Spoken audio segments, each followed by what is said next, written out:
Bonsoir à tous et bienvenue à cette session d'information. À la une de l'actualité, situation nationale, des mesures fortes ont été adoptées en Conseil des ministres pour lutter contre l'incivisme grandissant dans le pays. Le point dans quelques instants. L'élan de solidarité nationale s'est exprimé au profit des personnes du troisième âge. 500 personnes âgées ont bénéficié d'un appui financier d'une valeur de 75 millions de francs CFA de la part du ministère de la Femme, de la Solidarité nationale et de la Famille. Pollution environnementale à Baloulé, dans la commune rurale de Tanguy-Dassouri. Un abattage clandestin pour ânes dirigé par des Chinois a été saccagé. Le gouvernement a opté ce mercredi pour le renforcement des mesures de lutte contre l'incivisme sous toutes ses formes, la dynamisation des conseils de discipline et l'accentuation des contrôles routiers ont donc été décidés en Conseil des ministres. D'autres points, notamment la grève du syndicat national des professionnels des technologies de l'information et de la communication SIMTIC et la lutte contre les maladies sexuellement transmissibles ont été examinés. Le compte rendu avec Mahamad Sangar. La lutte contre l'incivisme au Burkina est l'un des sujets majeurs qui ont fait l'objet de communication au cours du Conseil des ministres de ce mercredi 13 juillet 2016. Et pour mieux faire face à l'incivisme grandissant, des mesures ont été préconisées. Nous avons, au niveau du Conseil, accepté donc de renforcer notamment un certain nombre d'éléments, c'est-à-dire notamment la dynamisation des conseils de discipline, aussi bien au niveau des écoles qu'au niveau des ministères. Nous avons au niveau de l'incivisme urbain, avec notamment la circulation routière, décidé d'accentuer les contrôles qui sont en cours actuellement et de les maintenir. Au niveau notamment également de l'incivisme économique et fiscal. Il a été demandé donc une lutte très ardue contre la fraude. Le point de la grève qui est actuellement en cours au niveau du syndicat national des professionnels des technologies de l'information et de la communication, SYMPETIC, a été fait au gouvernement. Et le gouvernement donc a pris acte de l'évolution de la situation, a donc instruit les ministres en charge du dossier de poursuivre les négociations et d'arriver à une situation qui permette à la fois de satisfaire ce qui est faisable pour le gouvernement, mais également de tenir compte d'un certain nombre d'exigences au niveau de l'équilibre budgétaire et des engagements de l'État. Donc le gouvernement est décidé à aller à fond dans les négociations. Au titre du ministère de la Santé, le Conseil a pris des dispositions en vue d'éradiquer les infections sexuellement transmissibles au Burkina d'ici à 2030. Il s'agit essentiellement d'un plan d'une hauteur de 116,74 milliards de francs CFA et dont une grande partie, près de 60%, est financée par l'effort national. Il faut reconnaître que le Burkina est l'un des rares pays qui finance à travers notamment les pays africains la lutte contre le sida, le VIH et les IST avec ce taux de participation nationale. Le gouvernement a par ailleurs adopté le choix de la célébration de la fête de l'indépendance 2016 dans la ville de Kaya. Personne ne construira le Burkina à la place des jeunes de ce pays. C'est l'appel qui a été lancé par le Premier ministre Paul Kabatieba concernant la modernisation de l'administration publique. Le chef du gouvernement a appelé les agents de l'administration publique à se défaire du laxisme et de la corruption. Des détails avec Mouniratou Guiro Lougué. Après la réunion de la première session ordinaire du Conseil national de la modernisation de l'administration, le Premier ministre a animé une conférence de presse. Selon lui, l'évaluation du plan stratégique décennal de modernisation de l'administration, PSDMA, a été l'objet des échanges. Donc c'est une évaluation intermédiaire pour voir un peu est-ce que les actions que nous menons sont conformes à ce qui est prévu dans le plan. Ça c'est un. Deuxièmement, il faut s'assurer que les budgets soient également débloqués de manière à ce que les différentes institutions, les différents responsables qui sont chargés de la mise en œuvre du plan d'action ne manquent pas de moyens financiers pour pouvoir le faire.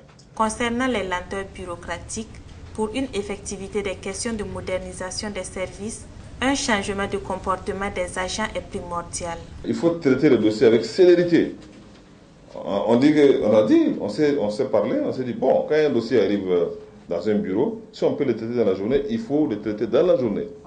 Et quand vous donnez un dossier à un agent, quand vous imputez un dossier à un agent, il faut imputer un délai de traitement. Il faut que les chefs hiérarchiques, à travers le contrôle hiérarchique, exercent en tout cas les responsabilités. Il faut aussi que chaque agent de l'administration publique soit consciencieux. Ce pays-là, personne ne va le construire pour nous.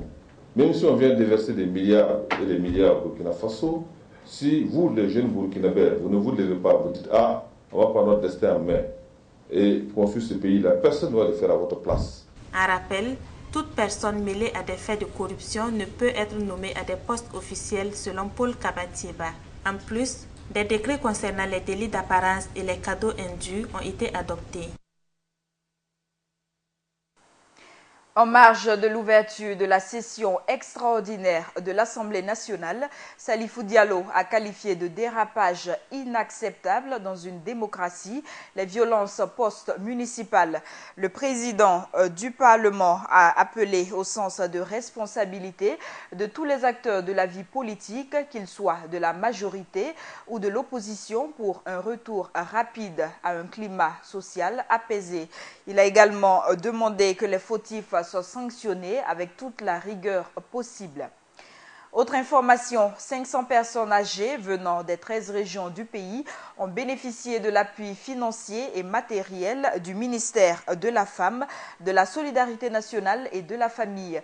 Le département de la ministre Laure Zongoyen a ainsi tenu à apporter son soutien à ce groupe vulnérable constitué d'anciens bravalides. Le reportage est de Josias Dabiri.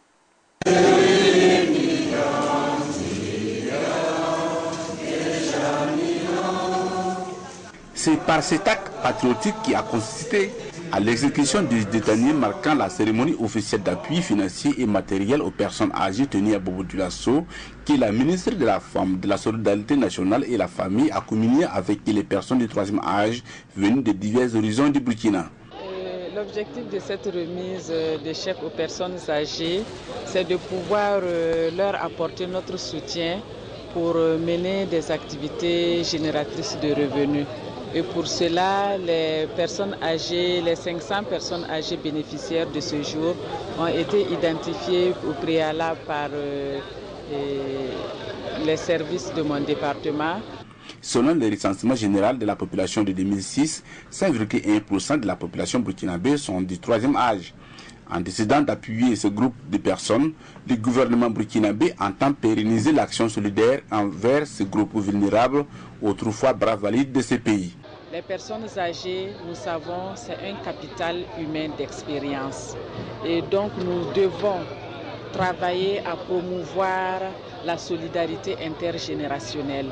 Aujourd'hui, ces bras non valides étaient les bras valides d'hier qui nous ont portés et nous devons en retour les porter pour que demain nos enfants aussi puissent nous porter. D'un montant global de 75 millions de nos francs et des matériels, c'est chèque qui va permettre à 500 personnes âgées de créer des activités génératrices de revenus. C'est pour pouvoir développer mes activités que je vais en projet quoi. Ben, il y a l'élevage des poules et vendre des produits céréaliers. Alors donc maintenant, cet argent me permet de développer ce que je voulais faire. Mieux vaut apprendre à l'enfant à pêcher que de lui donner un poisson, dit un adage chinois. Par ces gestes, l'on peut croire que le gouvernement apprend à l'enfant à faire de la pisciculture. Parlons de lutte contre le paludisme. Le Premier ministre Paul Kabatieba a officiellement lancé hier à Cambouensin la campagne nationale de distribution de moustiquaires imprégnés. Plus de 10 millions de moustiquaires seront distribués. À travers cette action d'envergure, les autorités sanitaires espèrent en finir définitivement avec le paludisme, première cause de consultation au Burkina Faso. Ibrahim Zongo. Une grande moustiquaire dressée en plein air, cela augure une campagne Et oui, il s'agit là d'une campagne de distribution de moustiquaires. Et le ton a été donné ici à Cambouensin, un quartier de Ouagadougou, pour en finir définitivement avec le paludisme, comme le veut le thème de la Journée mondiale de lutte contre le paludisme. Aujourd'hui, grâce donc à nos partenaires techniques et financiers, grâce au Fonds mondial, nous avons donc un don de près de 22 milliards de moustiquaires imprégnés à longue durée d'action qui vont permettre à nos populations d'en faire un bon usage, de se protéger donc contre les moustiques et donc ainsi d'éviter donc la transmission donc, du paludisme. Donc vraiment, c'est une grande satisfaction pour le pays, pour moi, c'est une grande satisfaction pour le gouvernement, dont l'un des axes fondamentaux, c'est d'œuvrer à renforcer le capital humain au Burkina Faso. Une campagne de lutte contre le paludisme qui vient à point nommé, en témoignent les statistiques alarmantes. Vous avez entendu les chiffres vous-même. En 2015, on a recensé plus de 8 millions 500 000 cas de paludisme dans nos districts sanitaires. C'est beaucoup.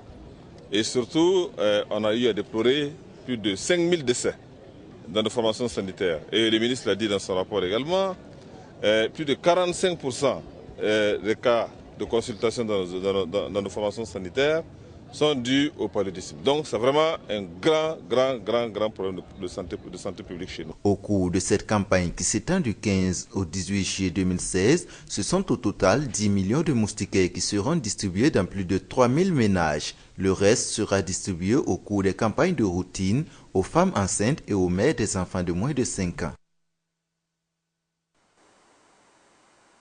Pour une presse burkinabé plus professionnelle et responsable, l'Association des journalistes du Burkina, AJB, a organisé du 11 au 12 juillet un séminaire de formation au profit des hommes de médias.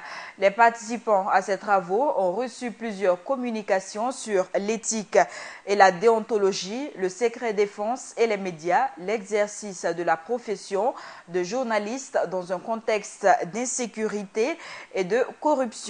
Gaël Rodrigue, reportage. Outiller les journalistes sur les pratiques qui encadrent leur profession en vue de les rendre plus professionnels et responsables dans le traitement de l'information. C'est le but du séminaire de formation organisé par l'Association des journalistes du Burkina dans la cité du Cavalier Rouge. L'objectif de ce séminaire est donc de contribuer à renforcer la pratique de l'éthique et de la déontologie dans la pratique professionnelle des journalistes et d'un journaliste responsable. Durant ces 2 jours de travaux, il vous est donc demandé de vous réapproprier les valeurs d'éthique et de déontologie. Les participants venus de plusieurs organes de presse se sont appropriés 2 jours durant des valeurs de l'éthique et de la déontologie à travers des communications données par des experts en la matière. À mon niveau, je peux dire que j'ai suivi avec intérêt cette formation parce que cela m'a permis de renforcer mes connaissances et de mieux comprendre les règles d'éthique et de déontologie. Ce ne sont pas des règles qu'on ignore forcément, mais je vais essayer de mieux et mettre en pratique ce que j'ai appris durant ces 2 jours-là. Ça a été un vrai renforcement de capacité, en tout cas de maîtrise encore au niveau des textes qui régissent le métier, à mon niveau l'éthique et la déontologie. C'est vrai que moi personnellement j'ai déjà entendu parler à l'éthique, mais il y a beaucoup de choses quand on apprend pendant la théorie à l'éthique et quand on arrive sur le terrain, on a des difficultés pour les appliquer sur le terrain. Et maintenant, revenir renforcer avec des cas pratiques, avec les doyens, les aînés qui étaient là, les expériences, les difficultés qu'on a eues quand on a partagé les examens, on a eu des conseils, ça va nous permettre encore davantage de pouvoir mieux, en tout cas, appliquer ces textes-là sur le terrain.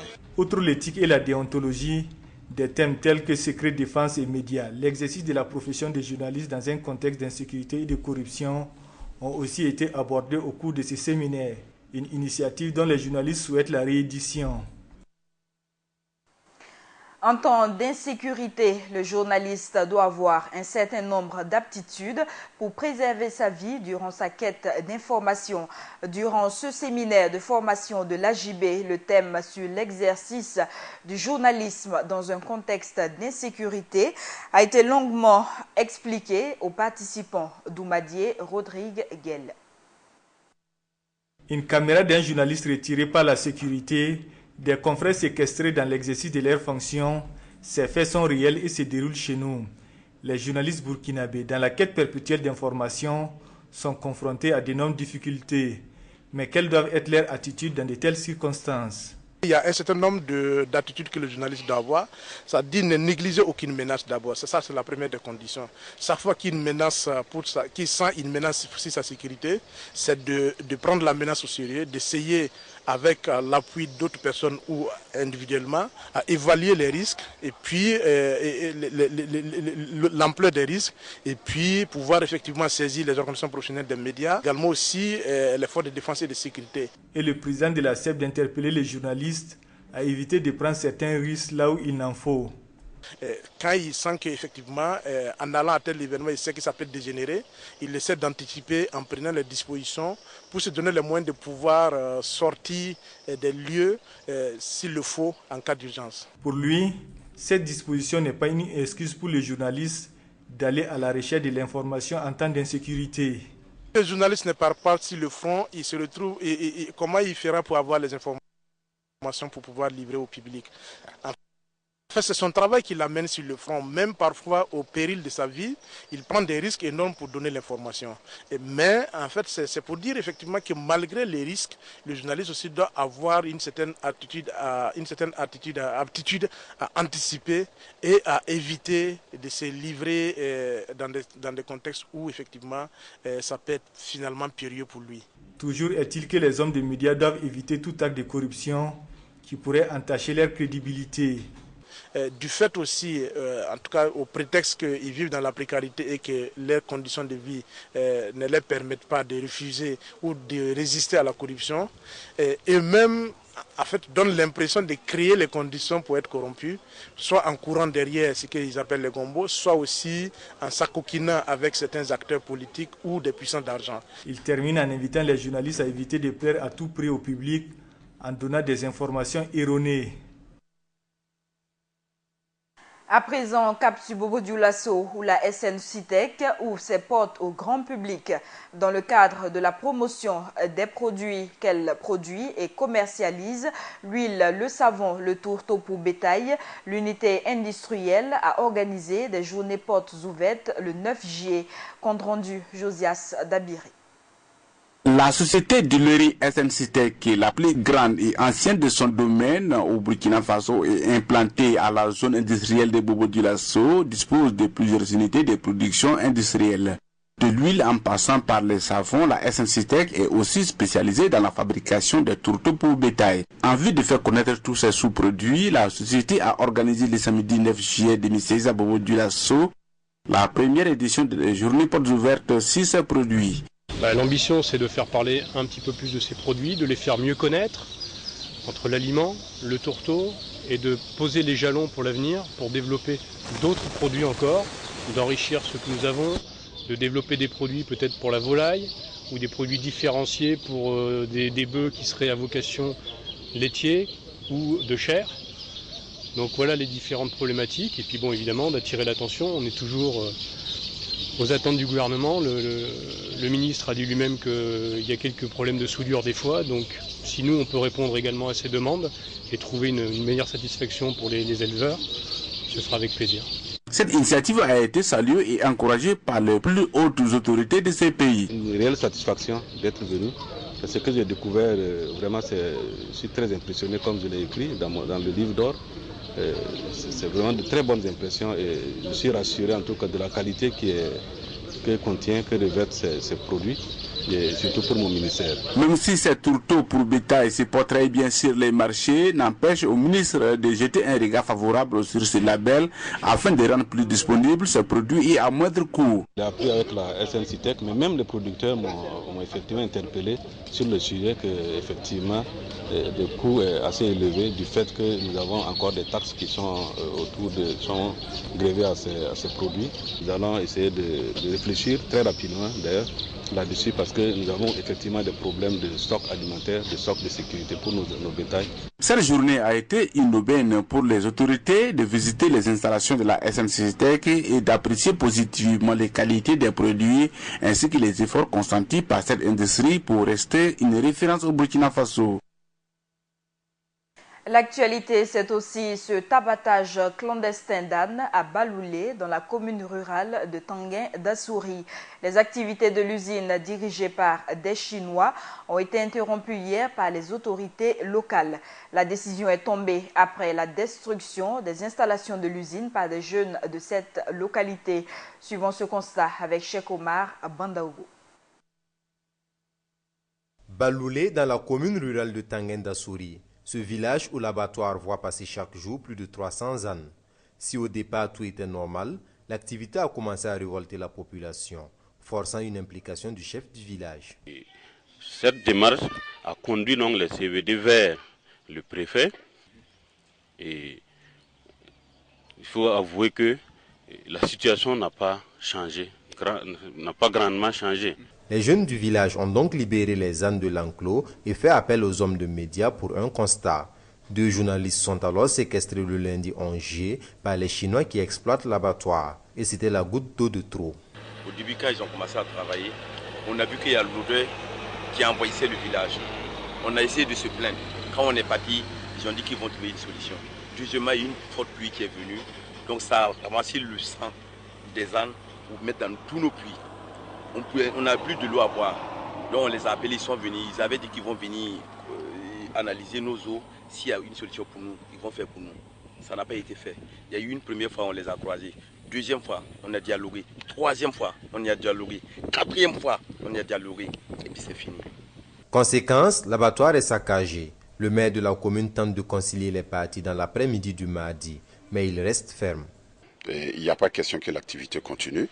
Et s'ils ne trouvent pas la solution dans les 48 heures, dès ce soir et demain, de toute façon, il n'y a pas question de continuer une activité de telle sorte qui ne fait que détériorer la vie des populations. Une position soutenue par les environnementalistes. C'est des nuisances olfatives, bon, autre chose un peu, et des nuisances visuelles aussi. Bon, les déversements des eaux usées ici de la production de l'usine, bon, ce qui entrave une vie paisible de la population. Il y a déjà l'esthétique. Bon, ces déchets aussi, quand il va pleuvoir, et les eaux là vont s'infiltrer, ça va polluer la nappe phréatique. Voilà, pourtant il y a des puits à côté, il y a des fontaines à côté. Une fosse devra être creusée pour y enterrer les déchets. Séquestrés pendant environ 1 heure, les 2 journalistes se sont vus retirer leur téléphone et dictaphone. Ils ont donc porté plainte à la police et la procédure suit son cours. Environ 2000 poulets de chair d'origine non identifiée ont été incinérés à Moctedo, dans la province du Ganzougou.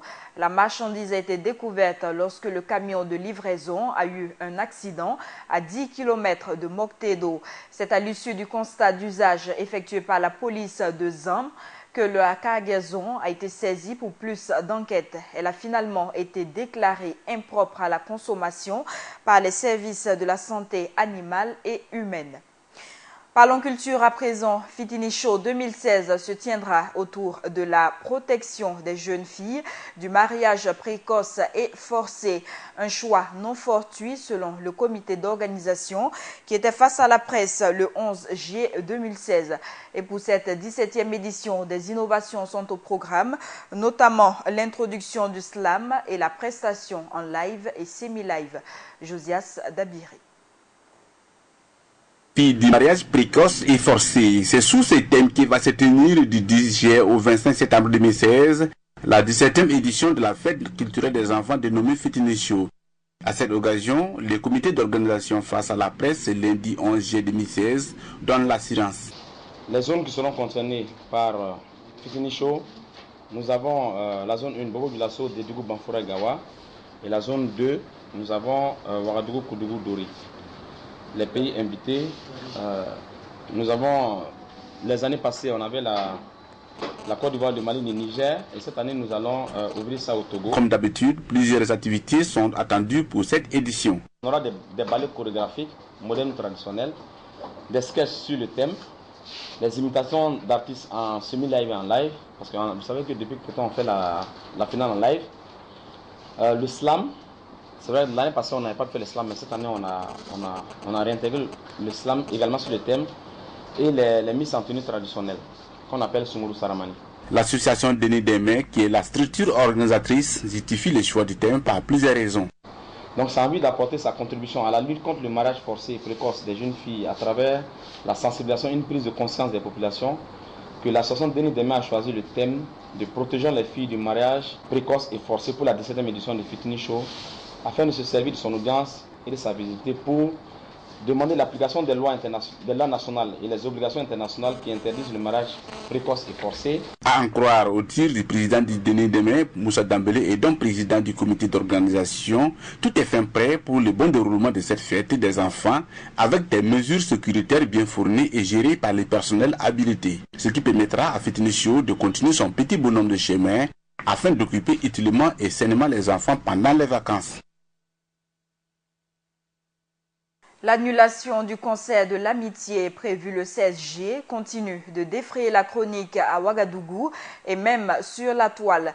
L'activité a été annulée par le ministère de la Culture pour non-respect de la réglementation de promotion des spectacles culturels au Burkina. Le journaliste culturel Hervé Onla estime qu'il s'agit d'une décision prise pour uniquement encadrer le secteur de l'organisation des spectacles. Des précisions avec Mahamad Sangari. Le concert de l'amitié prévu se tenir le 16 juillet 2016 n'aura plus lieu. Ainsi en a décidé le ministère de la Culture, des Arts et du Tourisme. Une décision qui répond à une volonté de professionnalisation du secteur culturel. Un groupe d'individus décide d'organiser une manifestation culturelle sans être soumis à la réglementation. Il s'agit notamment d'une licence d'entrepreneur qui est exigée à tous les entrepreneurs qui organisent de telles manifestations. Il y a lieu aujourd'hui que nous puissions mettre en place effectivement un système pour respecter notre réglementation. Autrement dit, nous allons tous aller à la dérive. Je crois que c'est vraiment ça qui a été à la base de cette interdiction-là. Cette situation suscite beaucoup d'interrogations au sein des acteurs du monde culturel burkinabé. La décision s'est prise plus tard, à quelques jours, n'est-ce pas, de ce événement. C'est quelqu'un qui avait déjà mis beaucoup d'argent par rapport à cela, mais je me pose également aussi un certain nombre de questions. Est-ce que c'est forcément sur lui qu'on a voulu justement jeter l'anathème? Je pense que la décision doit être également prise par tout le monde, par tous ceux qui justement ne seront pas en règle. Je pense qu'il faudrait que davantage que le ministère puisse communiquer autour de ça et mettre vraiment les différents organisateurs au pas. Derrière cette annulation, se cache-t-elle une censure contre la musique du chanteur camerounais Franco? Non, nous n'avons pas envisagé la situation dans cette logique. Ils n'ont pas été en règle et donc par conséquent, ce concert ne pourra pas se tenir malheureusement. Moi je pense que le problème se situe au niveau d'abord, n'est-ce pas, de ce problème de licence, ça c'est clair. Le cas de Franco est venu juste, n'est-ce pas, un peu reconfirmer ou bien vérifier davantage, n'est-ce pas, pour essayer de sanctionner un peu ou bien de suspendre un peu cet événement. Mais pour la décision de Franco, il faut que ce soit une décision officielle. Quant à Ahmed Traoré, le promoteur du concert que nous avons eu au téléphone, il a refusé de se prononcer sur la question. Cependant, nous sommes tombés sur une demande de licence d'entrepreneur de spectacle de ce dernier au niveau du ministère en charge de la culture. Une demande datée du 12 juillet 2016. Au Mali, de nouveaux rassemblements ont eu lieu ce mercredi à Gao. Malgré les violences d'hier, une centaine de jeunes se sont rassemblés ce matin pour protester contre la mise en place des autorités intérimaires dans le cadre de l'accord de paix d'Alger. 3 manifestants ont été tués hier et d'autres blessés lors des échauffourées avec les forces de l'ordre. Le gouvernement malien a annoncé l'ouverture d'une enquête. Une délégation de plusieurs ministres, dont celui de la sécurité intérieure, sont à Gao afin de rencontrer les différentes parties. Et c'est la fin de ce journal. Merci de l'avoir suivi. L'information continue sur Burkina Info.